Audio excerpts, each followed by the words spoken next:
हरे कृष्णा। शरद पूर्णिमा।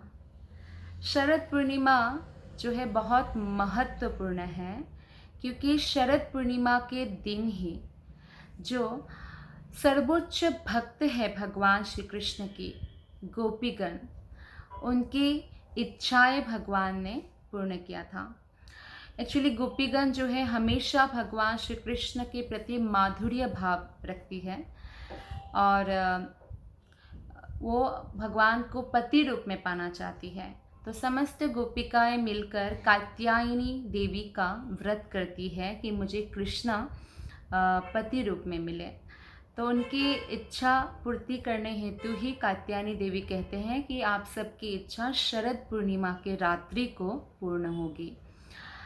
तो आप सबको पता है कि जब राम जी, भगवान के जो राम अवतार थे, उसमें जब वो चित्रकूट वन में गए थे वनवास में, तो वहाँ पे जो भी तपस्वी थे वो भगवान के सुंदर रूप के प्रति आकृष्ट हो गए थे।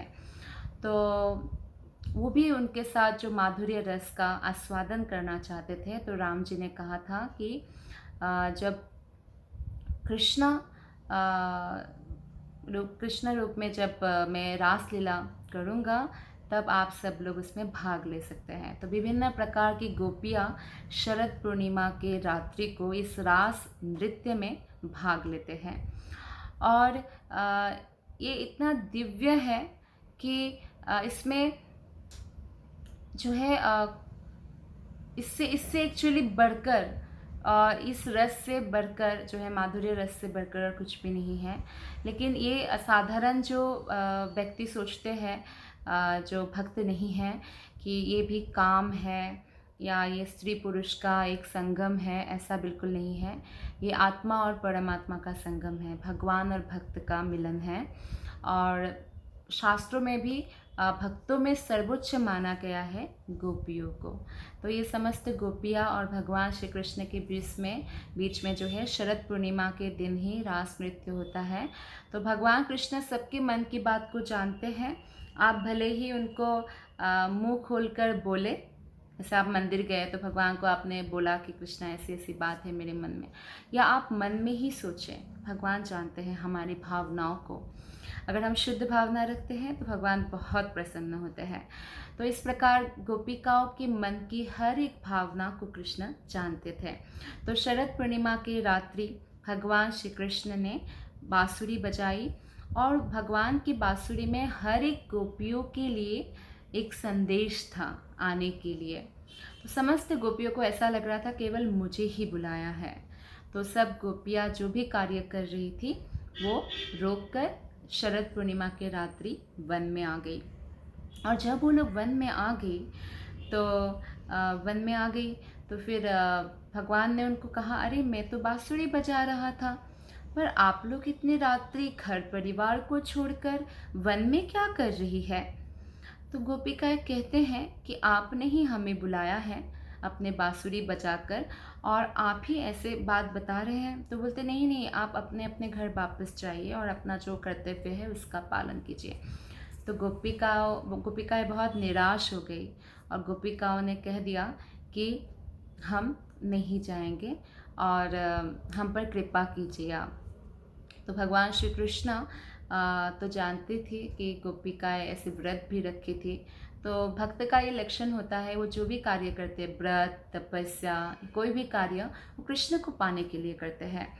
तो भगवान ने उनकी इच्छाएं पूर्ण किया, और जितने हजारों गोपिकाएं थे, उतने ही कृष्ण अपना रूप को विस्तार किया, जिसको प्रकाश स्वरूप कहते हैं। यानी भगवान का जो है, जैसा भगवान स्वयं कृष्ण है, ऐसा नहीं है कि कोई माया या जादू है।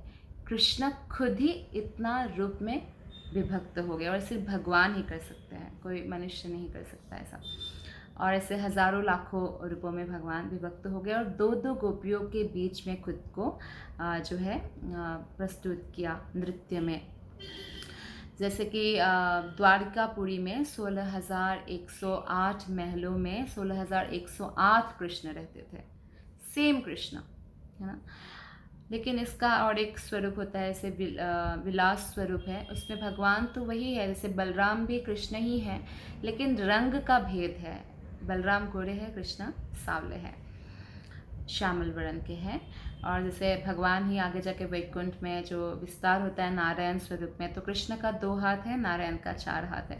तो ये भी भगवान का ही रूप है, विस्तार है, लेकिन विलास स्वरूप है।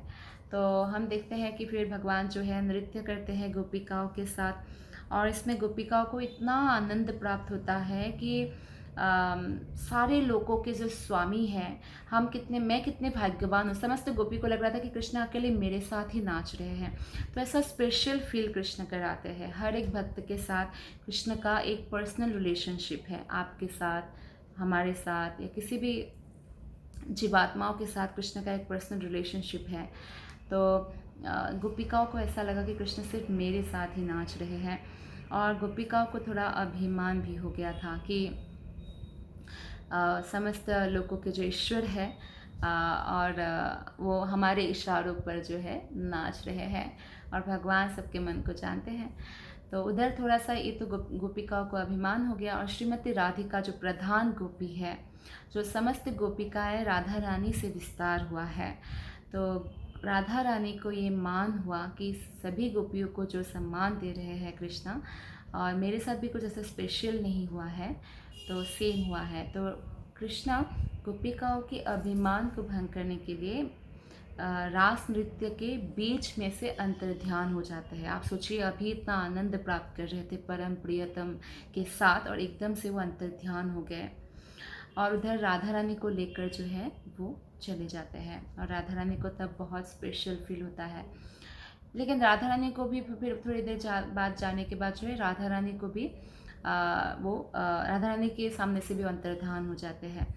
तो फिर समस्त गोपिकाएं शरद पूर्णिमा की रात्रि को कृष्ण के विरह गीत गाते हैं, जिसको श्रीमद् भागवतम में कहा गया है गोपी गीत, जो कृष्ण को बहुत प्रिय है। जैसे हमारे भौतिक जगत में मिलन में बहुत आनंद प्राप्त करते हैं ना, जैसे प्रेमिक प्रेमिकाएं मिलते हैं, और विरह में बहुत दुख होता है। लेकिन आध्यात्मिक जगत के एकदम उल्टा है भौतिक जगत। तो आध्यात्मिक जगत में मिलन में जितना आनंद है, विरह में उससे ज़्यादा कई गुना अधिक आनंद है। गोपियों को छोड़कर जैसे भगवान मथुरा चले गए, तो ऐसे शास्त्र में वर्णन है कि अगर आनंद को एक पर्वत बना दिया जाए, तो उसका जो शिखर है पर्वत का, वो गोपियों का विरह भाव है। तो इतना आनंद है। तो कृष्णा गोपियों का अपने भक्तों को हमेशा आनंद देने के प्रयत्न करते हैं। तो कृष्ण ने इस प्रकार विरह का आनंद दिया, और विरह में गोपिकाएं मिलकर गोपी गीत गाए। जयति तेधिकं जन्मना ब्रजा श्रयत इंदिरा स्वस्वदत्र हि दयितदृश्यतां